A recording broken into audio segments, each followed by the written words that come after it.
नमस्कार दोस्तों, मैं अरुण कुमार वैष्णव स्वागत करता हूं आपका मेवाड़ डिजिटल में। लास्ट क्लास में हमने पढ़ा था क्रिया और क्रिया के दो रूप पढ़े थे, सकर्मक और अकर्मक क्रिया।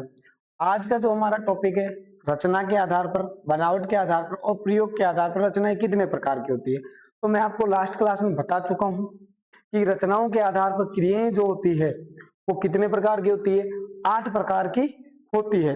8 प्रकार में आज जो मोस्टली जो क्रियाएं हैं 8 प्रकार की, उनके बारे में हम चर्चा करेंगे ताकि हमें ज्यादा से ज्यादा प्राप्त हो। अब मैं आपको एक बात और चीज नोट करा दूं, रचना के आधार पर जो क्रियाएं हैं, जैसे मैं सजातीय क्रियाएं बता रहा हूं, तो ऐसा नहीं कह सकते कि इसमें सहायक क्रिया नहीं है ना, हो सकती है, सहायक क्रिया भी हो सकती है, संयुक्त क्रियाएं भी हो सकती है, बहुत सारी क्रियाएं एक साथ प्रयुक्त हो सकती है। प्रश्न पूछने वाला जब भी प्रश्न पूछेगा तो आपको देखना होगा कि सबसे नजदीक कौन सा उदाहरण बनता है। जैसे हम पहला उदाहरण दिए देखते हैं, सजातीय क्रियाएं। कौन सा देखेंगे? सजातीय क्रियाओं के बारे में देखते हैं। सजातीय नाम से स्पष्ट है, स यानी साथ में, जाति यानी जाति, मतलब एक ही जाति की क्रियाएं जब साथ में प्रयुक्त होती है तो उसको कहते हैं सजातीय क्रियाएं। सजातीय मतलब जाति की क्रियाएं, स यानी साथ में। जब वाक्य में कोई भी वाक्य होगा, उस वाक्य में एक ही धातु से, एक ही धातु या क्रिया से निर्मित जो होगी, उनसे हमें कर्म का भी बोध हो सकता है, क्रिया का भी बोध हो सकता है। दोनों क्रियाएं जब एक साथ प्रयुक्त होती है तो उन्हें सजातीय क्रियाएं कहते हैं। जैसे भारत ने पाकिस्तान से लड़ाई लड़ी, यहां लड़ाई लड़ी, दोनों ही जो क्रियाएं हैं वो लड़ना से बनी है। इससे बनी है, लड़ना धातु क्रिया है, मूल क्रिया है, उससे ये बनी है लड़ाई लड़ी। दूसरा वाक्य, उसने मेरे साथ खेल खेला, खेल खेला, खेलना, दोनों ही खेलना से बनी हुई है। यहां पर खेल जो है किसी न किसी की कर्म का बोध कराने की कोशिश करता है, लेकिन खेल का आगे नाम नहीं लिखा हुआ है तो ये क्रिया कहलाएगी। दोनों एक ही धातु से बनी है, खेलना से, खेलना। फिर आती है राधा ने गाना गाया, ये दोनों ही गा धातु जो होती है उस गा से बनी हुई है। दिनेश ने 10वीं की पढ़ाई पढ़ी, यहां पढ़ाई पढ़ी, ये दोनों ही पढ़ना से बनी है। कौन सी क्रिया से बनी है? पढ़ना क्रिया से बनी है। हमने हिमालय की चढ़ाई चढ़ी, चढ़ाई चढ़ी, ये चढ़ना क्रिया से बनी है। तो इनको सहजातीय क्रियाएं कहते हैं। जब एक ही जाति की क्रियाएं, एक ही जाति की क्रियाएं जब साथ में प्रयुक्त होती है तो सहजातीय क्रियाएं कहलाती है। आगे देखते हैं, जैसे प्रेरणार्थक क्रियाएं, प्रेरणा, इसमें क्या दी जाएगी? प्रेरणा दी जाएगी। कर्ता स्वयं काम नहीं करेगा और प्रेरणा का बोध कराएगा, कि वह क्रिया जिसमें कर्ता जो होता है वो स्वयं कुछ नहीं करेगा, कार्य नहीं करके किसी दूसरे व्यक्ति को या किसी दूसरे अन्य व्यक्ति को, यहां दूसरे की जगह अन्य शब्द भी लिखा हुआ सकता है, अन्य को प्रेरणा देगा और प्रेरणा देकर कार्य को संपन्न करवाएगा या पूरा करवाएगा, कार्य करवाता है, उसे प्रेरणार्थ क्रिया कहते हैं।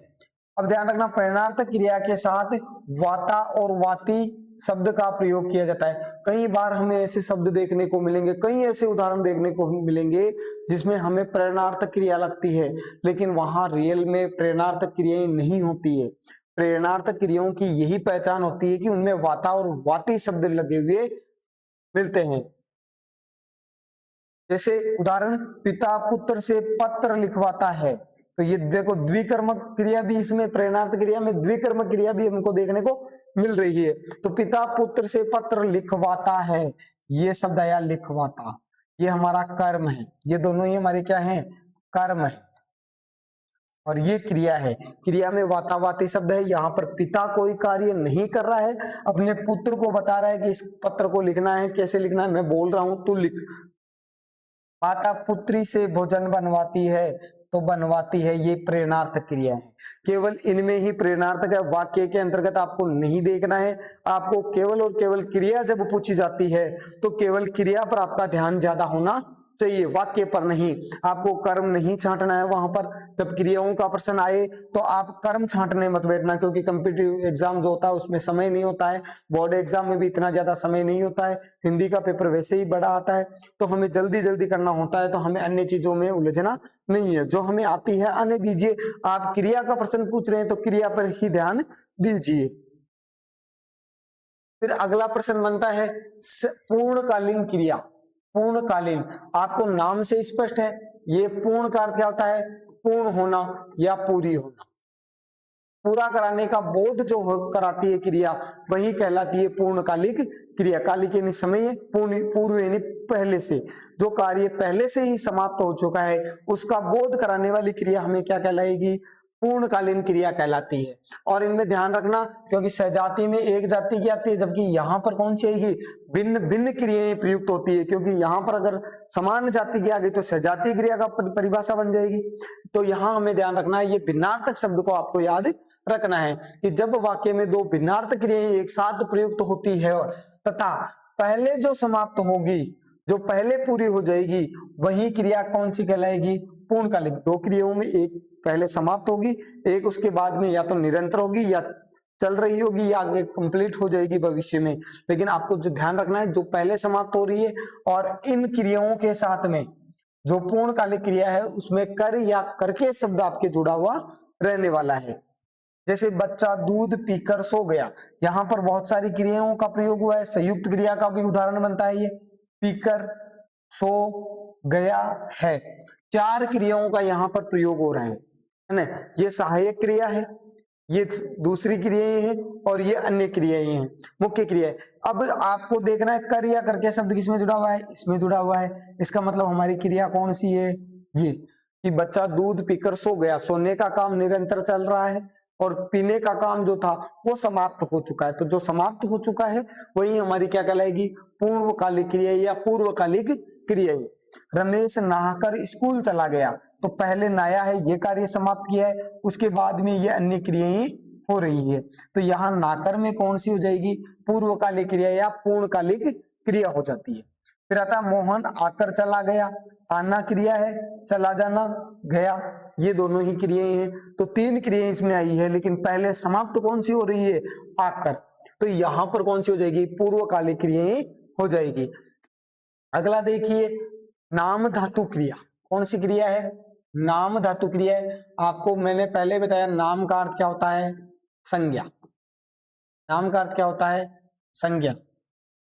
तो जो भी क्रियाएं संज्ञा से बनती है, अब संज्ञा को केवल संज्ञा ही ध्यान नहीं रखना है, यहां पर संज्ञा की जगह सर्वनाम आएगा, विशेषण भी आ सकते हैं, क्रिया नहीं आएगी। केवल विकारी शब्दों में संज्ञा, सर्वनाम और विशेषण शब्द आएंगे। और इन विषय तीनों चीजों में, इन तीनों विकारी शब्दों में कोई भी प्रत्यय लगाया जाएगा और जो क्रियाएं बनेगी वो क्रियाएं कौन सी कहलाएगी? नाम धातु क्रियाएं कहलाती है। देखो, वे क्रिया शब्द जो किसी संज्ञा, सर्वनाम, है ना, मैंने यहां पर विशेषण नहीं लिखा, लिख लेना, विशेषण में प्रत्यय जोड़कर बनाई जाए उसे नाम धातु क्रिया कहते हैं। कौन सी धातु क्रिया कहते हैं? नाम धातु क्रिया। जैसे रंग शब्द होता है, आप सबको पता है रंग में कौन सी संज्ञा है? सभी रंगों का बोध हो रहा है, जातिवाचक संज्ञा है। बात कई प्रकार की होती है, नेगेटिव, पॉजिटिव, अच्छी, बुरी। खेल भी जातिवाचक संज्ञा का उदाहरण है। यहां जात, गर्म विशेषण है, और यहां अपना सर्वनाम है। सर्वनाम है तो देखो, संज्ञा भी आ रही है, सर्वनाम भी आ रहा है, विशेषण भी आ रहा है, और इनमें कोई ना कोई प्रत्यय जुड़ा हुआ है। जैसे रंग, अन्ना प्रत्यय इसमें जुड़ा हुआ है। बात, धन याना प्रत्यय जुड़ा हुआ है। खेल, धन ना प्रत्यय जोड़ा गया है। जात में अन्ना प्रत्यय जोड़ा गया है। गर्माना में आना प्रत्यय जुड़ा हुआ है। अपनाना में भी प्रत्यय जुड़ा हुआ है। हाथ में हथियाना, यहां पर भी प्रत्यय जुड़ा हुआ है। तो प्रत्यय जोड़कर संज्ञा, सर्वनाम और विशेषण में जोड़ दिया जाता है, वहां पर कौन सी क्रियाएं बनती है? नाम धातु क्रियाएं बनती है। देखो, उदाहरण भी लिख दिया मैंने, घर को रंगाना है, यहां पर वह अधिक बतियाता है, बात शब्द से बना है, रंग शब्द से बना है, तो यहाँ पर कौन सी क्रिया हो जाएगी, नाम धातु क्रियाएं हो जाएगी। और ये साथ में आ रही है सहायक क्रियाएं। सहायक क्रिया तो पूर्णता का बोध कराने के लिए कभी भी आ सकती है। अगली हमारी जो क्रिया है उसका नाम है कृदंत क्रिया। देखो कृदंत क्रिया में मूल शब्द क्या आ रहा है, क्रि, और क्रि का अर्थ होता है क्रिया। अब हम यहाँ क्रिया में कई सारे प्रत्यय जोड़कर क्रियाओं का निर्माण कर सकते हैं। तो क्रि का याद रखना, क्रि का अर्थ होता है क्रिया, है ना, क्योंकि इसमें मूल शब्द अगर देखें तो इसमें कृत धन अंत है, कृत धन अंत। अंत में यहाँ व्यंजन संधि के तहत तय का पहला है, तो पहला जो होता है वो तीसरे में कन्वर्ट हो जाता है, तीसरे में हो जाता है, तो शब्द बन जाता है कृदंत क्रिया। वे क्रिया शब्द जो मूल धातु या क्रिया के अंत में कृत प्रत्यय, यहाँ देखो कृत, वहां भी शब्द निकला था कृत, तो यहाँ पर कृत, क्योंकि प्रत्यय दो प्रकार के होते हैं, कृत प्रत्यय और तद्धित प्रत्यय। कृत प्रत्यय क्रियाओं में जुड़ते हैं और तद्धित प्रत्यय संज्ञा, सर्वनाम और विशेषण में जुड़ते हैं, है ना। हम यहाँ देख सकते हैं, वैसे इसमें अगर देखें तो ये तद्धित प्रत्यय के उदाहरण है सारे के सारे, तद्धित प्रत्यय के। और यहां पर जो बनेंगे वो कृत प्रत्यय के उदाहरण, कृदंत प्रत्यय के उदाहरण बनेंगे, कृदंत प्रत्यय के उदाहरण, सारे के सारे कृदंत प्रत्यय के उदाहरण इसके अंतर्गत मिलते हैं हमें।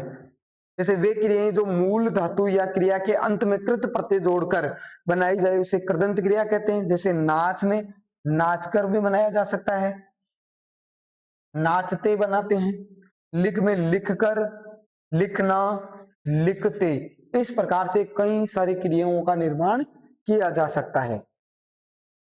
फिर हमारी छठी क्रिया आती है संयुक्त क्रिया। कौन सी क्रिया है, संयुक्त क्रिया। नाम से स्पष्ट हो रहा है, संयुक्त किसे कहते हैं, जहां दो या दो से अधिक एक साथ मिल जाते हैं उसे संयुक्त क्रिया कहते हैं। यहां पर भी उसी प्रकार है कि जब वाक्य में दो या दो से अधिक क्रियाएं एक साथ प्रयुक्त हो जाती है तो वहां पर कृदंत संयुक्त क्रिया कहलाती है। जैसे खा गया, यहां पर दो क्रियाएं हैं, चला गया, आ गया, रो पड़ा, गिर पड़ा, इस प्रकार से ये सारी की सारी जो है संयुक्त क्रिया का उदाहरण बनती है।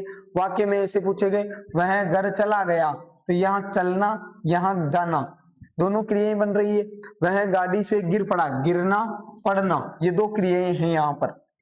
मोहन ने खाना खा लिया है, खाना खा लिया। मनोज रो पड़ा, रोना, पढ़ना, सकता, पढ़ना, सकता हूं, यहां पर तीन क्रियाएं। तो एक साथ जहां पर भी क्रियाएं प्रयुक्त होती है उसे हम संयुक्त क्रिया के नाम से जानते हैं। फिर आती है अंतिम हमारी क्रिया है सहायक क्रिया। सहायक क्रिया किसे कहते हैं, तो सहायक क्रिया जो सहायता करने के लिए आती है, और सहायता किसकी करेगी, मुख्य क्रिया की। ये ध्यान रखना है कि वह क्रिया जो मुख्य क्रिया के साथ आकर वाक्य के अर्थ को स्पष्ट करेगी, पूरा अर्थ का बोध कराएगी, पूर्ण होगा अर्थ, और काल का बोध भी करा देगी। जो अंत में सहायक क्रिया आती है वो हमें वर्तमान काल, भविष्य काल और भूतकाल तीनों का बोध भी कराती है, इसीलिए इन्हें सहायक क्रिया के नाम से जानते हैं। जो निर्धारित कर रहे वही सहायक क्रिया कहलाती है। जैसे वह स्कूल जा रहा है, मैंने अपना काम कर लिया है, ये जो है, लिया, ये जो हमारी है वो सहायक क्रिया है। अब हमारे क्रियाओं के अंत में अंतिम क्रिया बचती है सामान्य क्रिया या विधानवाचक क्रिया के नाम से भी इसको जानते हैं। तो विधान सामान्य क्रिया तो मतलब वाक्य में एक ही प्रयुक्त होगी, एक ही क्रिया बोध होती है, एक कर्ता के साथ आती है, वह हमारे सामान्य क्रिया कहलाती है। वह क्रिया जो वाक्य में केवल एक ही मुख्य क्रिया का बोध कराए, मुख्य क्रिया का बोध कराएगी कि यही मुख्य है, और उसके कार्य का फल सीधा कर्ता पर भी पड़ता है। अकर्मक क्रिया के सारे उदाहरण इसके होते हैं। राम गया, मैंने पुस्तक पढ़ी, गई, पढ़ी, और इसका सीधा प्रभाव जो है वो कर्ता पर पड़ता है। इसका सीधा प्रभाव किस पे पड़ता है, कर्ता पर पड़ता है। तो ये हमारी जो क्रियाएं थी वो होती है। अब देखो तीन क्रियाएं काल के आधार पर होती है, काल के आधार पर क्रिया, ये एक बहुत बड़ा टॉपिक है। लेकिन हमें क्या है, छोटे दौर पर पढ़ाया जाता है। पहले वर्तमान काल की परिभाषा लिखा दी जाती है, भूतकाल की लिखा दी जाती है और भविष्य काल की लिखा दी जाती है, साथ ही साथ उनके उदाहरण लिखा दिए जाते हैं, है ना। और चुका है, ता है, ती है, ऐसे लिखा दिए जाते हैं और हमारी क्रिया समाप्त हो जाती है काल के आधार पर। लेकिन ये बहुत बड़ा टॉपिक है थोड़ा, तो इसको हम नेक्स्ट क्लास में करेंगे, पूरा कंसेप्ट के साथ करेंगे, ताकि ये 9वीं 10वीं बोर्ड के भी काम आ सके और कंपटीशन एग्जाम में भी पूरे सवाल इसमें से आ सके। तो काल के आधार पर क्रिया हम कल करेंगे।